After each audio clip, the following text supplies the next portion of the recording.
Okay, trip to England. We're getting ready to go. Ricky decided that was the week he was going to do the water lines down the street. So he shut off all the water. This was on about probably Tuesday or Wednesday. And we had no water except what we could like bring in, and we had in buckets and stuff that we gotten before he shut it off. But we ran a line from the main line down to our house through a hose.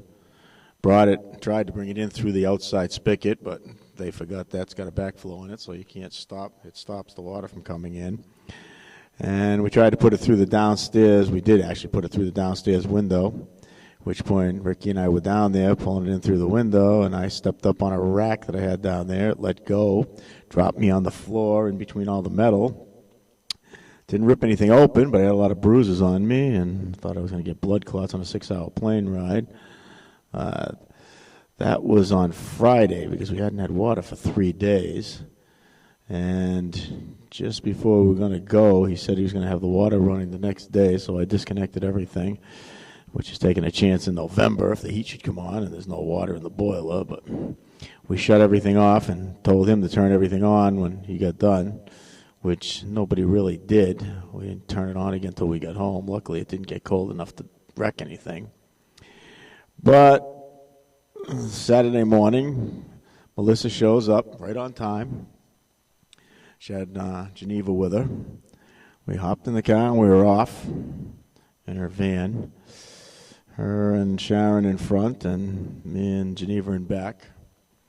And we're riding along and heavy traffic. Must be something going on in Boston, real heavy traffic.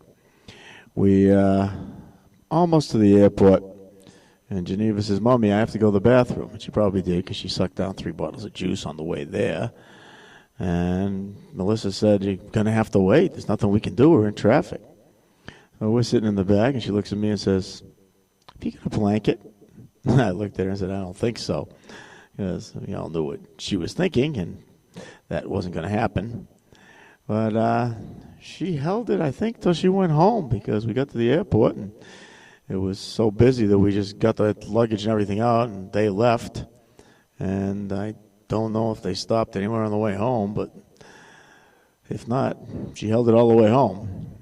But from there, we got on the plane, went through security and everything. We got in, and we had a 6-hour flight. They give you socks and toothbrush and everything on British Airways. Plus about 3 bottles of scotch that I put in my pocket rather than drinking just because I figured, hey, it's free, what the heck. And we landed in Heathrow in London. And we sat and we waited and we waited. We're in a coffee shop, which over there you're on the pound, you're not on the dollar. So you go up to get something, it's going to cost you twice what it would cost you here. And found that out quick enough. You buy a Coke instead of $1, it's $2. We also found out that you don't use American Express traveler's checks when you go traveling in Europe. Use your debit card, whatever. Go to an ATM, and it worked in Brussels and it worked in London. So there was no real problem with that. We could get money anytime we wanted. We took out the traveler's checks back home with us and put them back in the bank. Because the upcharge to try and cash one was ridiculous, where the ATM was an exact exchange. So we sat and we waited, and finally over the intercom said, "Mr. and Mrs. Talbot from South Africa, they want you at the information booth." And I thought it was Russell messing around with us, so I went over to the information booth. I didn't see anybody. Russell wasn't there. I came back, and a little bit later he shows up with one of his neighbor's children, Courtney, who likes to hang out with Russell and Margaret rather than hang out with her brothers and sisters. It's more fun, I guess. And from there, we went back, got in the car, and we went to ELY Cathedral, which is near where Russell lives, up near Thetford. And it's a nice old English village with a big cathedral. And we walked around the village. We parked and saw, I mean, this is like something right out of old England, which it is. It was something you see in a storybook for the most part, the way the houses with the thatch-type roofs were there.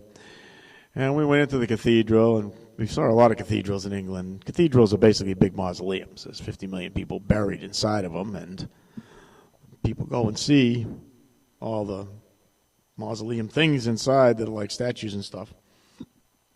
And we toured the cathedral. And at one point, we got to go up on the roof to look out.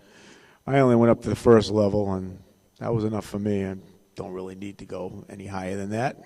Sharon went all the way to the top, and a guy told me, well, the only way you can go is to follow us because you can't go back down. He lied. I went back down.